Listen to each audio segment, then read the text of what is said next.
आज की कहानी है दोस्तों सुहागरात। अरोड़ा को सजाने के लिए पार्लर वाली आई हुई थी। वह उसे तैयार करने में लगी थी और इधर अरोड़ा का मन इतना भारी था कि रह रहकर उसकी आंखें छलकी जा रही थी। पार्लर वाली कहने लगी, अरे दीदी, आप इतना रो क्यों रही हैं? देखिए मेकअप खराब हो जाएगा। अभी तक तो मैं आपके बाल बना रही थी, लेकिन अब यह रोना बंद करिए। अरोड़ा बस उसकी ओर देखती रह गई। शायद वो लड़की उसके मनोभाव को समझ गई। वो कहने लगी, दीदी मैं समझ रही हूँ कि आपके मन में क्या चल रहा है। हम लड़कियों की किस्मत भी अजीब होती है ना। जिस घर में बचपन से बड़ी होती हैं, उस घर का आंगन छोड़कर दूसरे घर जाकर वहाँ पर गृहस्थी बसानी पड़ती है। लेकिन यह तो हर लड़की के साथ होता है।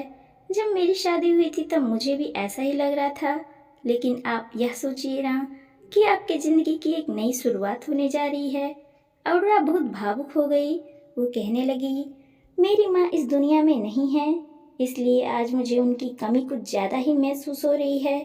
कहते कहते उसका गला भर आया तो पार्लर वाली की आंखें भी नम हो गई थीं।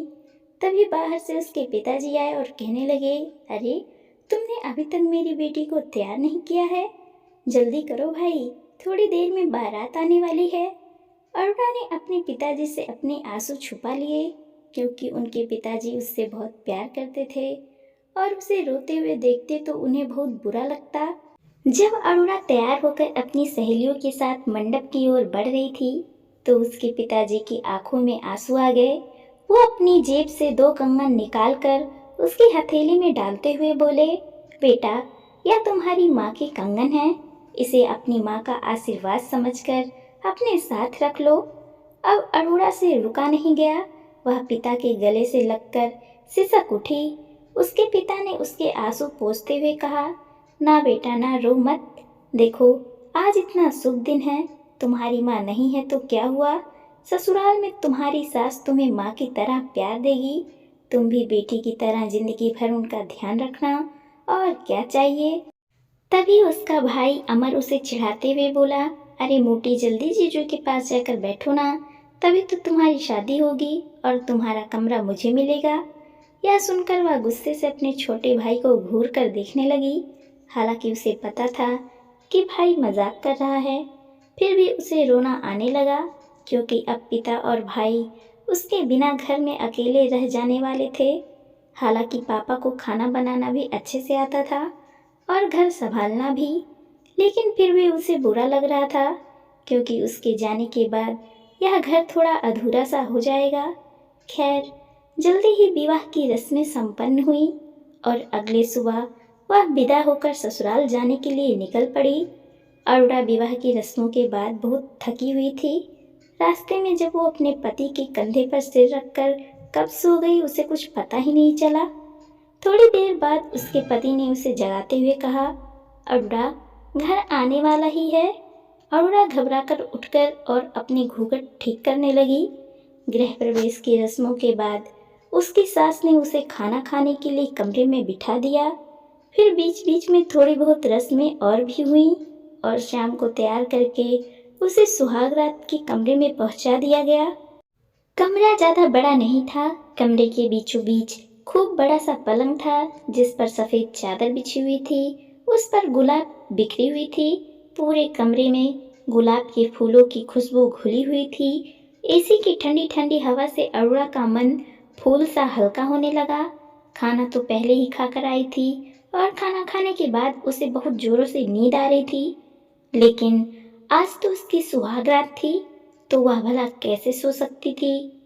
इसीलिए वह पलंग पर बैठकर पति के आने का इंतजार करने लगी। थोड़ी देर के बाद उसे कमरे के बाहर किसी के आने की आहट सुनाई दी, तो उसे लगा कि उसका पति आ रहा होगा। इसलिए वह अपना घूंघट थोड़ा लंबा करके बिस्तर पर ठीक से बैठ गई। लेकिन पति की जगह उसकी शादीशुदा ननद उस कमरे में आई और कहने लगी, अरे आप यहाँ क्या कर रही हैं? पहले से ही इस कमरे में मैं अपने पति के साथ सो रही थी। देखो, मैं यहाँ हमेशा नहीं रहने वाली। आज की रात मुझे यहीं सोना है। ननद की आवाज़ सुनकर अरुणा स्तंभ रह गई। उसे घूंघट उठाकर देखा। सामने अपनी ननद को देखकर वह कहने लगी, अरे दीदी, लेकिन मुझे तो यहीं पर लाकर बिठाया गया था। उसे बड़ा अजीब सा लग रहा था। कि अगर यह कमरा उसके सुहाग रात के लिए तैयार किया गया है तो ननद यहाँ पर सोने की बात क्यों कर रही हैं। अभी भी वो असमंजस में खड़ी सोच रही थी कि तभी उसकी ननद फिर से कहने लगी, अरे यार, मैं बहुत थक गई हूँ, इतनी देर खड़ी होकर बहस क्यों कर रही हो। सुनो, आप यहाँ से जाओ ना। अरुणा अभी अभी उस घर में आई थी, वह कहाँ जाए उसे समझ नहीं आ रहा था, क्योंकि बाहर बहुत सारे मेहमानों की आवाज़ें अभी भी आ रही थी। वो धीरे से सकुचाई हुई सी आवाज़ में बोली, दीदी, मैं कहाँ जाऊँ, मुझे तो इस कमरे में लाया गया था। उसकी ननद झुलसते हुए कहने लगी, तुम्हें एक बार में समझ में नहीं आता है क्या। भाभी, ये मेरे भैया का कमरा है या कोई कोठा, इतना फूल क्यों बिखेर रखा है यहाँ। हटाओ ये सब कचरा, हमें यहाँ सोना है। मेरे पति को बिना एसी की नींद नहीं आती। ननद की बात सुनकर नई नवेली दुल्हन अस्तम सी खड़ी रह गई। तभी उसकी सास आई और वह धीरे से बोली, जो तुम ऐसे बहू को सब सुना रही हो, ये सब क्या तरीका है। यह कमरा तुम्हारी भाभी का है तो तुम इससे इस लिहाज में बात नहीं कर सकती। वैसे भी तुम्हारे घर पर ही एसी साल भर पहले ही लगा है, उससे पहले तो दामाद जी बिना एसी के सोते ही होंगे, तो फिर इतने नखरे क्यों दिखा रही हो। और यह जिस एसी को देखकर तुम यहाँ सोने की बात कर रही हो, यह एसी बहू के पापा ने दिया है, तो इस एसी के भरोसे तो रहना ही मत। वैसे भी दामाद बाबू पहले जब यहाँ आते थे तो एसी की मांग कहाँ करते थे, जो तुम ऐसी बेतुकी बात लेकर बैठ गई। और वैसे भी कुछ दिनों तक तुम लोग बिना एसी के नहीं रह सकते क्या। तब दिया गुस्से में कहने लगी, क्या भैया भाभी एक दिन किसी और कमरे में नहीं सो सकते हैं क्या। मैं कल तो चली जाऊंगी ना, इस घर में बेटी और दामाद की यही औकात है। तभी दिया का पति अंशुल भी कमरे में आ गया और दिया का हाथ पकड़ते हुए कहने लगा, यह सब क्या सुन रहा हूँ मैं यार। तुम मेरे सोने को लेकर घर में इतना तमाशा क्यों कर रही हो। देखो, पूरा घर मेहमान से भरा हुआ है, घर में ज़्यादा जगह नहीं मिल रही है तो कोई भी कहीं भी आराम से सो जा रहा है। चलो हम हॉल में लगे हुए गद्दे पर सो जाते हैं। आज तुम्हारे भैया भाभी के लिए कितना खास दिन है और तुम हो कि यहाँ आकर नाटक कर रही हो। इतना कहकर वो अपनी पत्नी का हाथ पकड़कर उसे खींचकर वहाँ से ले गया ताकि बात और ज़्यादा ना बढ़ जाए और उसे शर्मिंदा ना होना पड़े। जब दोनों वहाँ से चले गए तब अरुणा की सास उसके पास आई और कहने लगी, देखो बहू, मेरी बेटी ज़रा नखरीली है, तुम उसकी बातों को बुरा मत मानना। जब तक मैं इस घर में हूँ तब तक कोई भी तुम्हारे साथ कुछ गलत नहीं कर सकता।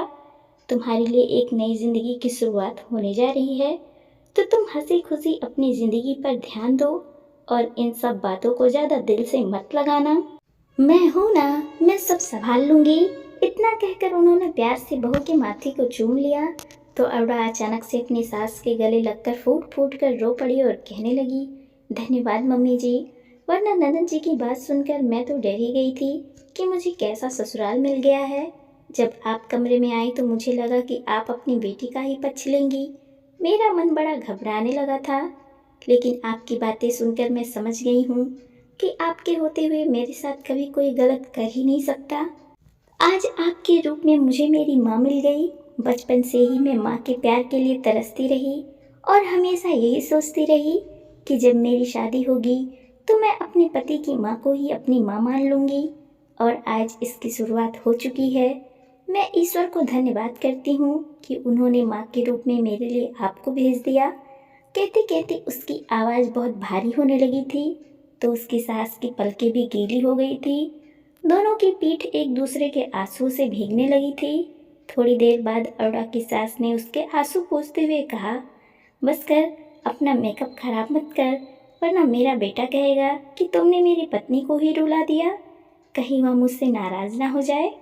अरुणा कहने लगी कि वह आपसे नाराज क्यों होंगे, उन्हें तो खुशी होगी कि आपने उनकी पत्नी को खुले दिल से स्वीकार किया है और आज से तो उनसे ज़्यादा हक मैं आप पर जताऊंगी, क्योंकि वह तो आपके साथ इतने सालों से हैं, लेकिन मुझे तो अभी अभी माँ मिली है, तो आप उनसे पहले मेरी माँ बनोगी ना। देविका जी ने प्यार से अपनी बहू के माथे पर हाथ रखते हुए कहा, हाँ बेटा, आज से सबसे पहले मैं तुम्हारी माँ हूँ। कमरे के दरवाजे पर खड़ा दीपक नम आंखों से भावुक कर देखने वाला दृश्य देख रहा था। उसकी आंखों के कोर भी गीले हो चुके थे और उसे बहुत खुशी महसूस हो रही थी कि उसकी पत्नी और माँ के बीच में एक अच्छा रिश्ता बनने की शुरुआत हो चुकी थी। अरुणा भी बहुत खुश थी, लेकिन उसके मन में एक ही बात रह गई थी कि उसकी ननद थोड़ी नकचड़ी है। लेकिन फिर भी उनसे उस बात को नज़रअंदाज करने ही बेहतर समझा, क्योंकि फिलहाल उसकी सास उसके साथ थी, तो उसे किसी बात की कोई चिंता नहीं थी। दोस्तों, आपको यह स्टोरी कैसे लगी कमेंट में बताइए और देखते रहिए खुशबू मोटिवेशनल स्टोरी। धन्यवाद दोस्तों।